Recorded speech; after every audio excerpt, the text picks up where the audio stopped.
Buenas noches, muy buenas noches, bienvenidos y bienvenidas. Gracias por su generosa compañía. Les comento, con el asesinato de su joven presidente Jovenel Moïse, una vez más Haití es noticia. Lamentablemente, solo las grandes tragedias del pueblo haitiano lo hacen visible ante el resto del mundo, ante la agenda periodística internacional. Y así, mientras llenos de espanto observamos el deterioro de la vida de los haitianos y de su desvencijada democracia que a nadie parece importarle, observamos también cómo nuestras autoridades insisten en negarse a aplicar las leyes laborales o de migración, aunque saben que parte importante del proletariado nacional es de ciudadanía haitiana, además una parte indocumentada, y que de ella dependen parcialmente sectores tan fundamentales de nuestra economía como la agropecuaria o la construcción. Solo como que resulta que aquí cada 4 años hay que ganar unas benditas elecciones. Entonces los gobiernos teorizan, pero no actúan. El Congreso aprueba leyes cuya aplicación no fiscaliza. Pero nada de ir al meollo del problema, imponer orden en la Casa Nacional con el arma democrática de la Constitución y las leyes.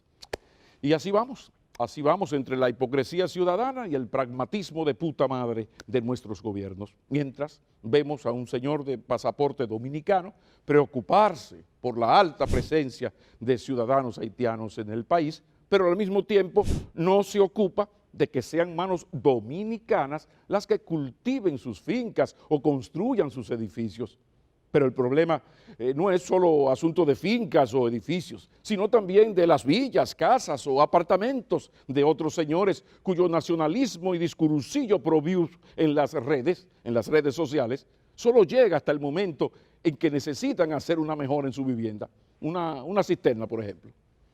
A la tradicional inacción de nuestros gobiernos por beneficio electoral y financiación de campañas, hay que sumar la irresponsable ceguera sorda de los países desarrollados ante los reiterados reclamos de nuestro país ante la Asamblea, la mismísima Asamblea de la ONU, denunciando el peligro que representa para nuestro país y para la seguridad de Occidente y principalmente de Estados Unidos en tiempos de terrorismo en versión islámica, la existencia de un Estado fallido y faltoso, sin interlocutores ni reales instituciones. Aquí conviene recordar las promesas de ayuda que semanas después del terremoto de 2010 hicieron los países desarrollados que arrastran deudas históricas con Haití. Promesas que hoy mueren en los archivos y sus informes en las páginas ocres de los diarios y las ya amarillas revistas de las hemerotecas. Una vez más, Haití es noticia.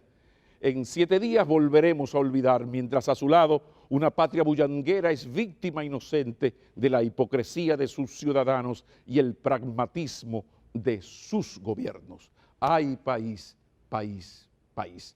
Vamos a la pausa. Cuando retornemos hablemos de brecha digital, de la marcha de su gobierno con el presidente de Indotel, Nelson Arroyo, que es además un alto dirigente del gubernamental Partido Revolucionario Moderno. No se vayan muy lejos, ya regresamos. Esas emisoras hacían programas del partido, Sí, cómo va a ser, espérate, pero señor Arroyo, ¿cómo ha sido ese proceso? Hemos cerrado 38 emisoras. 38. Sí, 38 emisoras. Para que tú tengas una idea, Wow. en 10 meses hemos cerrado más emisoras que en los últimos 10 años. Continuamos y recibimos a Nelson Arroyo, el señor presidente de Indotel, pero además vicepresidente del gubernamental Partido Revolucionario Moderno. Todo un placer. Bienvenido. El placer es mío, Pablo. Encantado de estar aquí contigo. ¿Cómo está Indotel? ¿Cómo está la institución? Indotel va bien, va ya con su saneamiento que anunciamos al país en materia administrativa, ahora trabajando en los puntos o los ejes fundamentales que son la implementación de la tecnología 5G, la televisión terrestre digital y el Plan Nacional de Banda Ancha. Son ahora los tres objetivos que nosotros estamos acometiendo. Precisamente, ¿cómo va eso? Por ejemplo, el tema de lo de la banda ancha, porque ahí entra lo de la brecha digital, que es tan importante. ¿Se ha avanzado? ¿Hacia dónde vamos? ¿Cómo va eso? Sí, lo que pasa es que eso va a depender de otros factores. Nosotros estamos en estos momentos terminando la negociación de los contratos de concesión con la prestadora de servicios. Esos contratos de concesión conlleva una obligación de hacer y precisamente parte de esa obligación de hacer es poder conectar a comunidades no conectadas para ir cerrando la brecha digital. Lo mismo pasa con la subasta o licitación 5G, que también quienes ganen o tengan los expertos que vamos a poner a disposición, también van a tener el compromiso, obligación de hacer. Y esa obligación de hacer va dirigida a comunidades del país que en estos momentos no tienen una buena conexión o que no tienen una conexión. Bueno, la brecha digital separa la civilización de la barbarie del siglo XXI. ¿De qué tiempo estamos hablando? ¿Cuándo yo podré entrevistar al presidente de Indotel que me va a traer la buena nueva de que mira, te estamos invitando a la presentación nacional? Bueno, más o menos, ¿de qué tiempo? Eso no es un plan nunca de la noche a la mañana, lógicamente. Nosotros se está diseñando incluso un préstamo internacional con el Banco Interamericano de Desarrollo cuya duración es 5 años. En esos 5 años pretendemos dejar terminado ese tema y que ya no sea un tema de debate, pero no podemos decir que va a ser un asunto de 1 año ni de 2 años, porque, reitero, conlleva uso de recursos que no están disponibles en el Indotel, sino que incluso tiene que, en este caso, depender de financiamiento externo y una serie de planes, objetivos que se van trazando, pero la meta es que nosotros dejemos ese plan bien avanzado, bien en marcha, de forma tal que no sea un simple anuncio, sino que sean realidades. Y la colaboración de las instituciones y empresas de las cuales también depende todo esto, porque como bien dice, esto está muy interrelacionado. ¿Cómo va ese movimiento? No, precisamente te decía que al momento de negociar el contrato de concesión con ellos, más también la licitación de 5G, hay obligaciones que ellos van a contraer que van dirigidos precisamente a cerrar la brecha digital. ¿Te gustaría que fuera el presidente, como tú me hablas de 5 años, estamos en el 21, ya hablamos quizá del 26, hay elecciones del 24, ¿te gustaría que fuera el presidente Abinader quien inaugurara ya formalmente el fin de la brecha digital o consideras que debería ser ya otro Bueno, lo que a mí compañero me del gustaría es partido? que logremos los objetivos que nos hemos trazado en estos 4 años. Y después, lógicamente, el tiempo se encarga de hablar de otras cosas. Pero ahora lo más importante es que nosotros podamos cumplir con gran parte de la promesa que le hemos hecho al pueblo dominicano en momentos de dificultad. O sea, que no importa si es el presidente Abinader o cualquier otro presidente. Lo no hay importante en el país siempre es que haya una continuidad de Estado, pero es el pueblo el que en cualquier evento tiene la última palabra.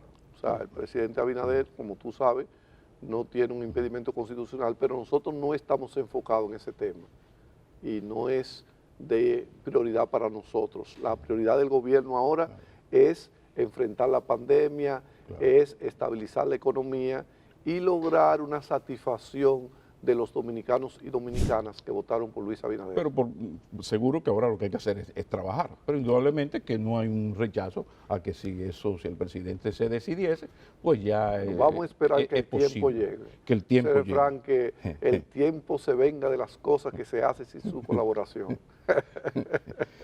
Bueno, qué político. Las entrevistas de hace 10 años con Nelson Arroyo no eran así, ¿no? Se ha crecido, yo veo como que se me está poniendo difícil la cosa. Pero antes de entrar a la política, me llamó la atención este asunto de que Indotel clausura negocios de reventas ilegales de Internet. Se está llegando tan lejos, ¿cómo puede ocurrir eso? ¿Qué se ha hecho? Tú sabes que nosotros, dentro de los procesos que estamos llevando a cabo en Indotel, de llevar el sector a la legalidad, que ha incluido, por ejemplo, el cierre de emisoras ilegales, también hay quejas de prestadoras de servicios de reventa de Internet que operan de manera ilegal, o sea, contratan una cantidad de megas y luego hacen reventa a un barrio completo, etcétera, etcétera. Entonces, nosotros tenemos un proceso para que esa gente se regularicen también y puedan funcionar dentro del marco de la ley. Pero aquellos que no están dentro del marco de la ley también en su momento, como este y otros operativos que se han hecho, también vamos a llegar a esos sectores. Y la O sea, garra de la nosotros ley. queremos Sí. que el sector entienda que hay una ley, que hay normas que tenemos que cumplir y que esas normas incluyen a todos. Ok. Tocaste ahorita lo del espectro radiofónico. Ese proceso, yo sé que se han cerrado emisoras. ¿Cómo va ese proceso? La presión cuando se cierra una emisora de un compañerito destacado que había hecho grandes aportes en ese programa. Óyeme, en esa emisora se hacían programas del partido. Sí, es Ve cómo va a cierto. ser, espérate. Pero, señor Arroyo, ¿cómo ha sido ese proceso? Hemos cerrado 38 emisoras. 38. Sí, 38 emisoras. Para que tú tengas una idea, Wow. en 10 meses hemos cerrado más emisoras que en los últimos 10 años. O sea ¿Y cómo se explica eso? voluntad, voluntad. O quizás sea, por lo que yo acabo de decir. Bueno, voluntad. O sea, han acudido ciertamente compañeros, como tú dices, a hacer este tipo de reclamos y yo le he dicho, bueno, mire compañero, estamos para cumplir la ley, nosotros en su momento, cuando haya licitación, usted tendrá oportunidad de participar, pero ahora todo el que no esté cumpliendo con la ley 153-98, indudablemente que tiene que recibir, podríamos decir, una especie de sanción. Y los compañeros, que son los menos, lógicamente, lo han entendido. Okay. Y que hemos sido claros en eso y que no importa quién sea. O sea, se han cerrado emisoras de empresarios, de políticos, de gente común del pueblo y hemos medido a todo el mundo con la misma vara. Pero me imagino que ha sido difícil todo el proceso, porque al mismo tiempo que se quiere institucionalizar la entidad, que se quiere que las cosas marchen mejor, pues está este problema de la presión de quienes aportaron. Entonces, ¿cómo se está Eso es haciendo? normal, pero la gente hace los primeros intentos. Lo de la calidad, o sea, yo quiero, porque lo ideal sería que un miembro del PRM que sabe hacer un trabajo, lo haga él y no otro. Ahora, el asunto que ha sido el problema del Estado antes de, es que a veces se coloca a quien tiene el mérito político, pero ningún mérito técnico para desempeñarlo. Ese equilibrio, ¿cómo se ha cuidado en Indotel en esta Sí, etapa? nosotros hemos logrado ese equilibrio en lo que tiene que ver con el área técnica. Nosotros hemos conservado la mayor cantidad de técnicos posible. Lógicamente hay otros ciudadanos dominicanos que también tienen derecho a acceder a la administración pública. Sí, no, pero por eso Y yo hemos insisto dado, en lo de que técnicos Sí. o trabajadores, una secretaria que sea una buena secretaria del PRM, lo lógicamente. importante es que independientemente de cualquier cambio que se haya hecho en Indotel, si tú evalúas los últimos 10 meses, la gestión pasada, y lo comparas con los primeros 10 meses de esta gestión, indudablemente que el saldo a nuestro favor Sí. es muy superior. Vamos a hacer lo que este programa es de nosotros. No creo que Domingo se ofenda si yo me extiendo un poco. Vamos arriba. Vamos a comparar los últimos 10 y lo que se ha hecho en los primeros 10. Bueno, Ahorros, se ha ahorrado. Yo te dije, por ejemplo, se ha empecé con las organizado. emisoras, no en los últimos 10 meses. En los últimos 10 meses de la gestión pasada se hicieron 3 intentos de cerrar emisoras, lo cual concluyeron en 0 cierre. Ok. Nosotros, de alrededor de 42 operativos de cierre, hemos concluido con 38 cierres. O sea, es un balance demasiado positivo. En materia, por ejemplo, de nómina pública, cuando nosotros llegamos, 854 empleados, ahora tenemos 654. Empleados contratados ascendían por contrato a unos 4.6 millones de pesos mensuales, ahora está en 0. Los proveedores tenían atraso en el pago en 10 meses, 8 meses, ahora no se le debe un centavo a nadie y se está pagando dentro de 30 días. En el Indotel no se le debe un centavo de prestaciones laborales a nadie. O sea, nosotros hemos estado completamente al día. ¿Cómo se llama la gente que lo cancelan? Tiene un nombre ahora. Desvinculado. Desvinculado. Qué cosa tan linda. sí. Usted está cancelado. O sea, a la gente que se ha desvinculado, el dinerito está apareciendo, están en el proceso, no hay retraso. No se le debe un centavo a nadie. Incluso, como nosotros nos regimos por el Código Laboral, cuando tú desvinculas a una persona, a veces por el procedimiento puede pasarse los 10 días que establece la ley. Si se pasa esos días extra, incluso se le agrega a sus prestaciones. De forma tal que tú no has escuchado la primera queja de ningún ciudadano dominicano que haya sido desvinculado del Indotel. Entonces, ese es un paso.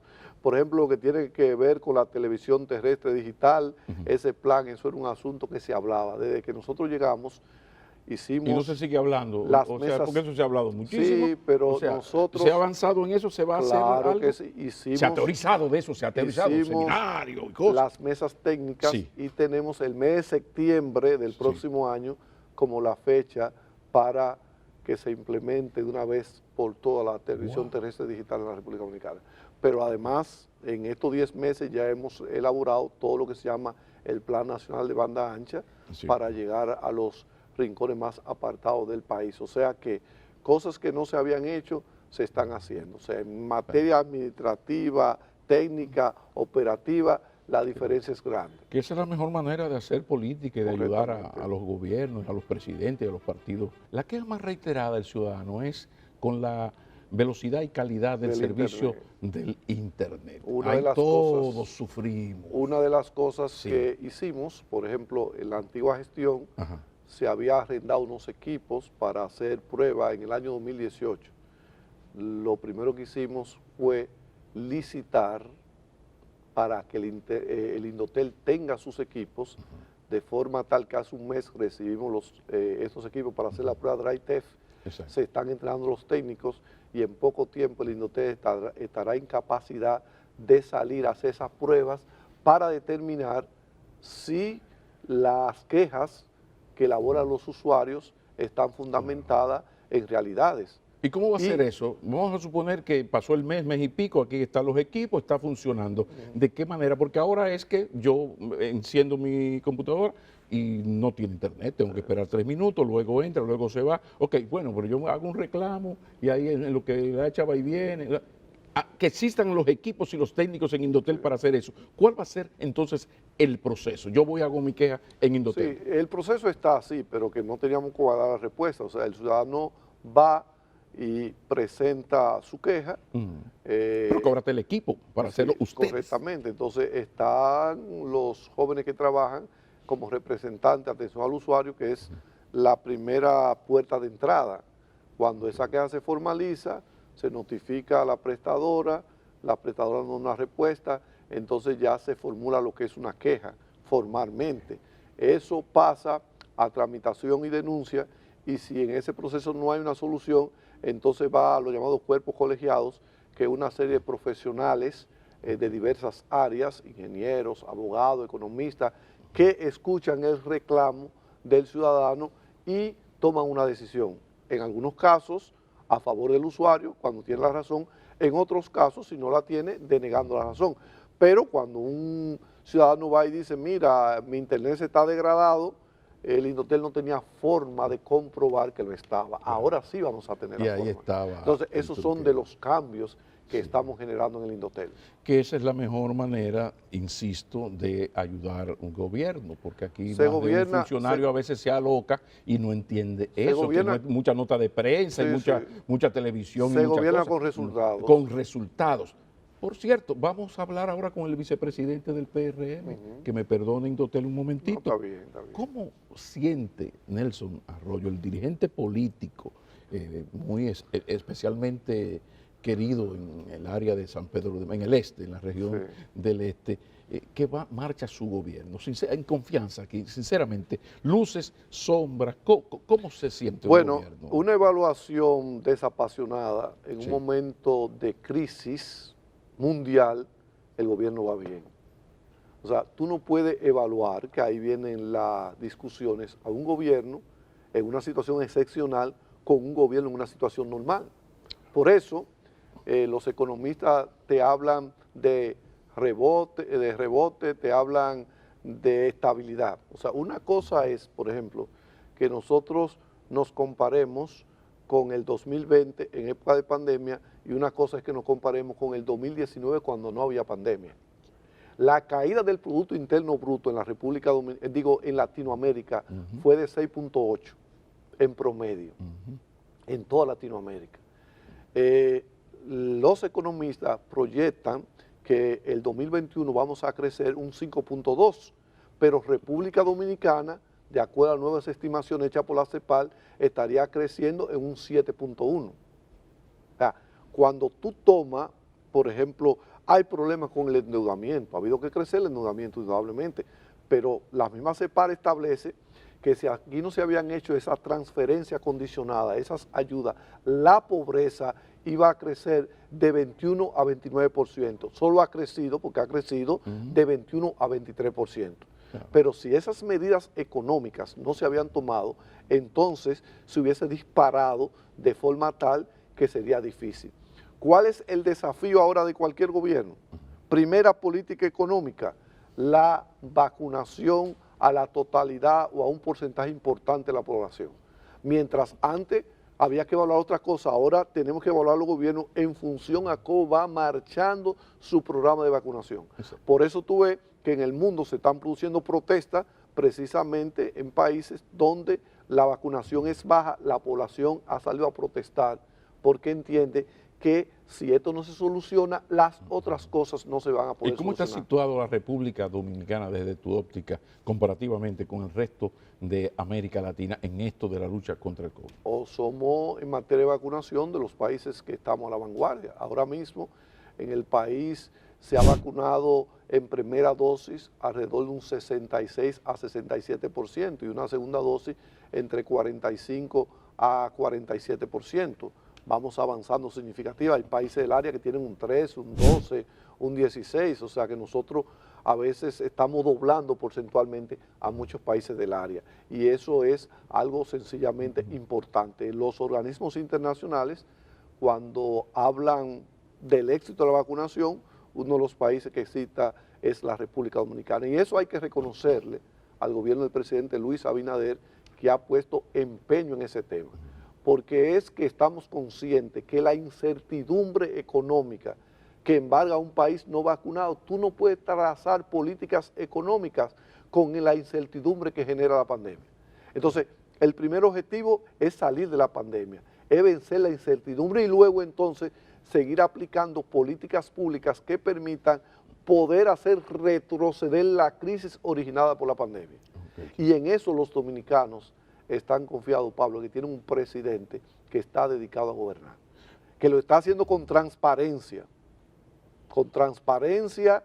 él personalmente y dando a la justicia dominicana la oportunidad de que pueda aplicarla. Y cosa que la gente no la va a entender, quizá alguna gente no la entienda ahora, porque es difícil pensar que un partido gobernante, como tú dijiste ahorita, el partido de gobierno, que a veces uno dice, se está refiriendo a nosotros, después de tantos años de oposición, ser partido de gobierno, ¿verdad? El partido oficial, eso todavía. Pero la realidad es que un partido gobernante, haberse despojado de la facultad de influir en la justicia, que yo sé que en San Pedro de Macorís yo no puedo llamar a un fiscal para decirle nada. Ese es un precio que nosotros tenemos que pagar. Es un precio que no lo entienden muchas veces los compañeros. Es un precio que no lo entiende el país. O sea, las actuaciones del Ministerio Público, mucha gente no entiende. No, eso debe estar metida a la política y no lo está. Pero el presidente Abinader nunca ha llamado a la procuradora Miriam Germán para comentarle nada de la justicia y mucho menos para darle una orden de que actúe en tal o cual dirección. Se oye bonito, muy bien, no se aplausos, oye y yo he hecho el reconocimiento muy bien, porque esto tiene de bueno que esto de arriba baja. Entonces ya ese senador, por ejemplo, o el funcionario alto en su provincia, no se atreve a hacer lo que el señor presidente no hace. Correcto. Ahora, esto crea bembitas en algunos compañeros que no están de acuerdo. Entonces ahí viene... Pero luego lo entenderemos. Sí, pero ahí, perdóname, aparece la vocación fratricida que hereda del PRM, del PRD, porque yo veo que las críticas más duras que recibe el PRM gobierno no es de un PLDista ni de un PRDista. Resulta que las mayores críticas son de miembros del PRM cercanos al PRM, cosa que no se entiende del todo, salvo por esa historia del PRD. La unificación de criterios. Hablemos un poco de eso. Las cosas culturales no se ven de la noche a la mañana. así como vamos haciendo una transición democrática en el país, una transición a una justicia independiente, así también se va haciendo la transición en el partido, de compañeros que entiendan que no estamos en los tiempos pasados, que las críticas, si se van a hacer en un partido, deben hacerse al interior del organismo al que usted pertenece, y que ahí se discuten las cosas, porque no es que no se discutan. Ahora, es impensable, ciertamente, que una persona dirija crítica a la gestión de su partido, y mucho más, te reitero, en un momento donde todo el mundo sabe que estamos gobernando una situación especial, pero especialmente adversa, porque hay situaciones especiales favorables. No, y nunca un gobierno había iniciado. Estamos hablando de la peor crisis financiera y económica en los últimos, porque tú sabes, siempre dicen, en los últimos tantos años, a veces como para fijar un tiempo, pero se habla de los últimos 120 años. Sí, es que esto es muy superior a la crisis del 29. Exacto, ni comparada con la crisis financiera y bancaria del 2008, ni la del 2000, ni la depresión económica de los años 29-30, ni siquiera con la guerra mundial. O sea, es la peor catástrofe humana que ha pasado esta pandemia. O sea, aquí estamos hablando en la República Dominicana de unos 3.900 muertos, pero se habla ya de millones en el mundo, o sea que ciertamente no es fácil. O sea, tú vas a cualquier país del mundo y tú dices, bueno, vamos a ver, ¿cuál país no se ha endeudado hoy? Porque algunos critican el endeudamiento. Lo que uno ve ahora hoy a militantes del antiguo partido gobierno criticando eso, yo digo, bueno, yo critiqué el endeudamiento en su momento, pero en situaciones normales. Ahora tenemos una disyuntiva, o dejamos caer la economía por completo, porque ¿de dónde van a entrar los recursos dominicanos? El turismo se está levantando poco a poco, pero está, podríamos decir, un 50% de su capacidad. ¿Cuáles son los sectores que generan divisas de manera principal en la República Dominicana? Principalmente el turismo, luego están las remesas, también está el sector zona franca, etcétera, pero el grueso de la entrada de divisas al país lo genera el sector turismo. Y si el sector turismo está paralizado, indudablemente que no tenemos de dónde tener recursos. Hay que, o tú lo sacas grabando a la población en un momento que la población está tragándose un cable, que quizás no es el momento más oportuno, o acude al endeudamiento. O sea, tú decides dejar que la pandemia te acabe, o tú obtienes recursos para comprar las vacunas, para llevar a cabo los programas sanitarios que tiene que aplicar el gobierno, para dar auxilio a los pobres, para evitar que más dominicanos y dominicanas caigan en la pobreza, o te cruzas de brazos. El presidente Abinader ha decidido no cruzarse de brazos. E independientemente de las críticas, él sabe que tiene que cumplir con una responsabilidad que la historia ha depositado en él, que el país ha depositado en él, que el partido ha depositado en él. Y te reitero, en época de adversidades vamos. ¿Se ha pensado en algo? Yo sé que ustedes se han reunido más de una vez, el presidente se reunió con, bueno, el gabinete, con los diputados, con los senadores, hubo aquel seminario de aquel fin de semana, de esto que llaman los PLDistas, un concepto que utilizaba Juan Bosch, esto de unificación de criterios. Este es un partido que, mire, esto debe ir por aquí, y este gobierno decidió como gobierno ir por acá.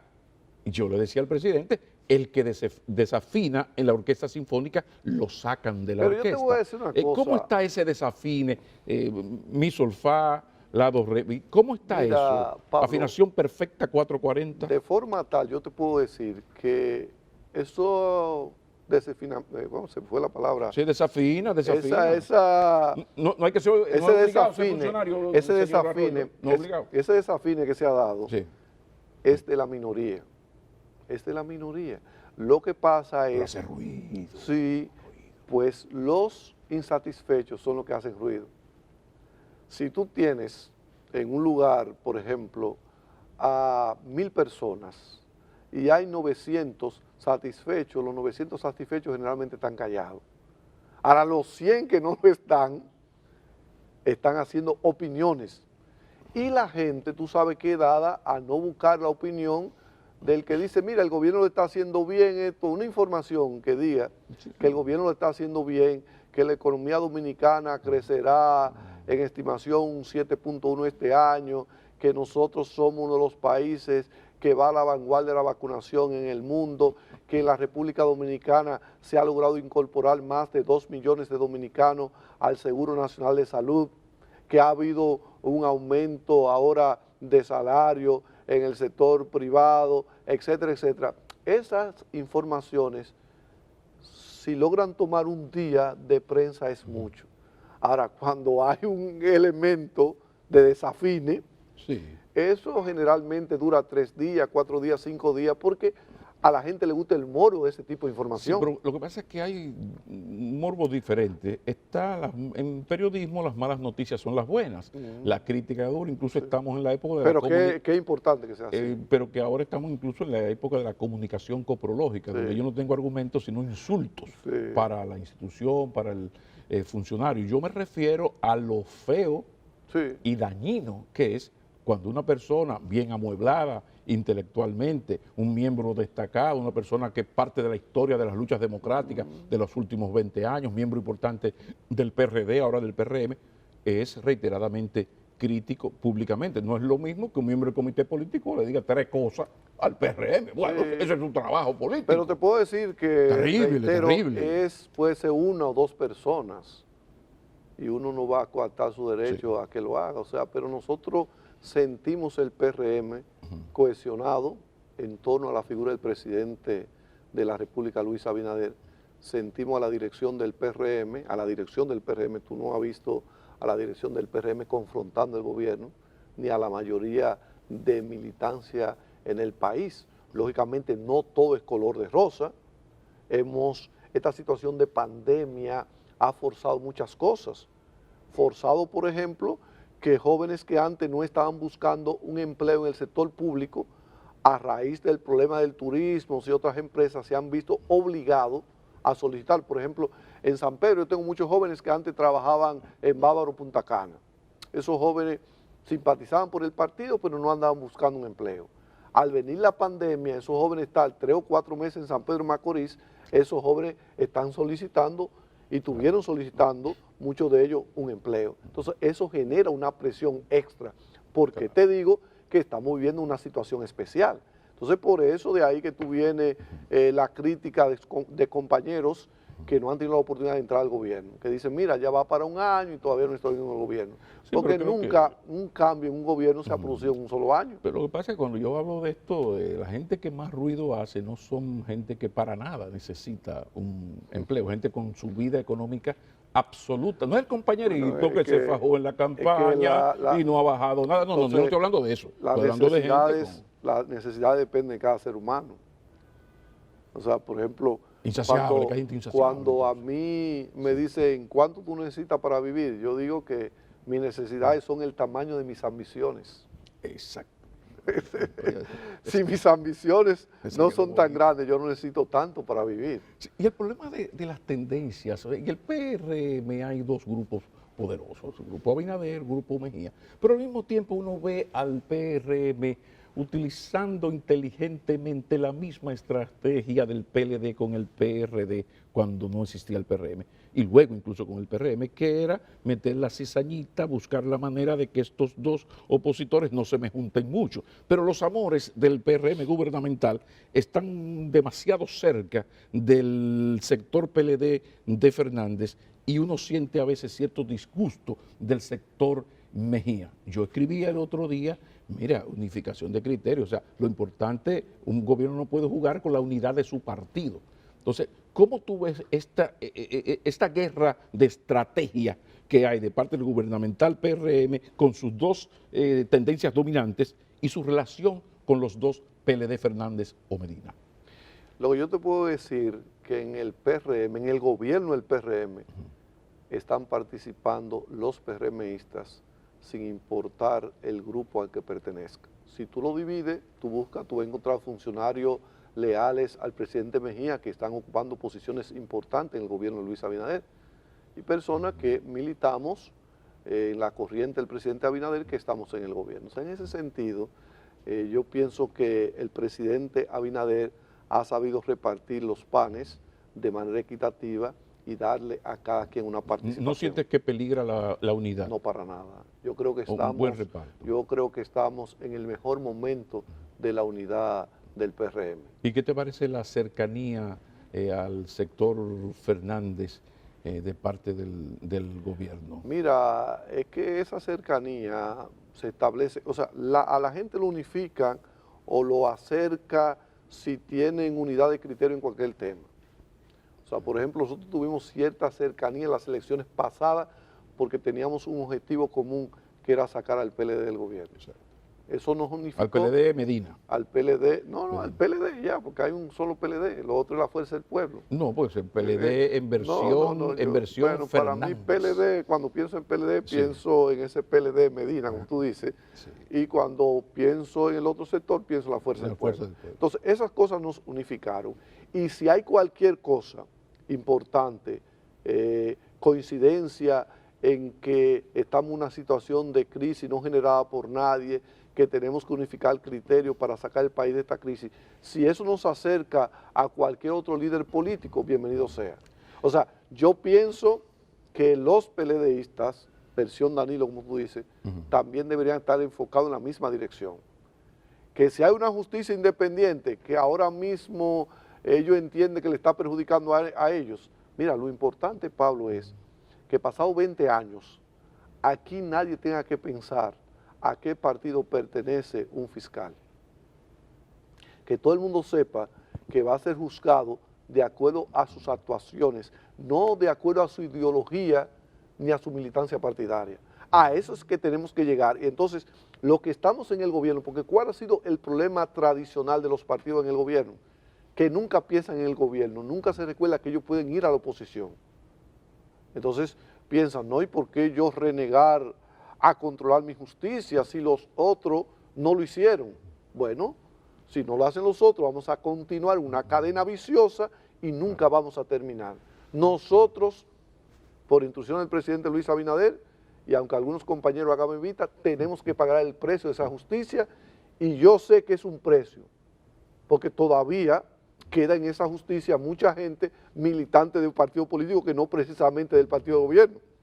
Entonces, en esa transición, posiblemente los más perjudicados seamos nosotros, pero por el bien del país, yo entiendo que si nosotros nos perjudicamos un poco y eso a la larga va a beneficiar al país, el país en el futuro nos lo va a agradecer. De hecho, amén del manejo de lo del COVID, yo creo que hasta ahora el gran aporte, y va a estar marcado por la historia, del presidente Luis Abinader es esa decisión militante y dura de que haya una independencia relativa, independencia nunca absoluta, pero por lo menos esto nunca se había visto. Transparencia en el ejercicio eso se le va público, sí, un presidente que todo el mundo sabe que no está comprometido con negocios de Estado, que no apaña la corrupción ni del pasado ni del presente, son cosas positivas del gobierno. No ha venido a Maquini, lo esperamos, pero él vendrá. Muchísimas gracias. Por cierto, gracias a ti, Pablo. No se descarta una senaduría, porque lo quieren mucho en San Pedro, yo estuve averiguando. Eso no se descarta. Nosotros estamos ahora concentrados en la labor de gobierno. En Indotel. Sí, correctamente. Pero aquello descartado no, porque podría ser. Nada en la vida es descartado. Pues se le quiere mucho. Yo estuve haciendo mi tarea en San Pedro la semana pasada. Para mí lo más importante es que logremos dar respuestas a las cosas en San Pedro de Macorís. Personalmente ahora mismo, te lo puedo decir, no está en mi cabeza la elaboración de ningún proyecto de aspiración. Lo más importante para mí ahora es un buen papel en el Indotel, seguir apoyando el gobierno y de que cuando llegue el 24 el PRM esté en condiciones de volver a presentar una oferta ganadora a la República Dominicana. Dígaselo a más de uno de sus compañeros de gabinete. La manera de hacer bien y de aspirar para arriba es hacerlo bien ahora. Nelson Arroyo, vicepresidente del PRM y presidente de Indotel. Muchísimas gracias. Gracias a ti, como Pablo. siempre. Muy amable. Un feliz resto del día o de la noche, según esté en Santo Domingo o en Estados Unidos. Gracias.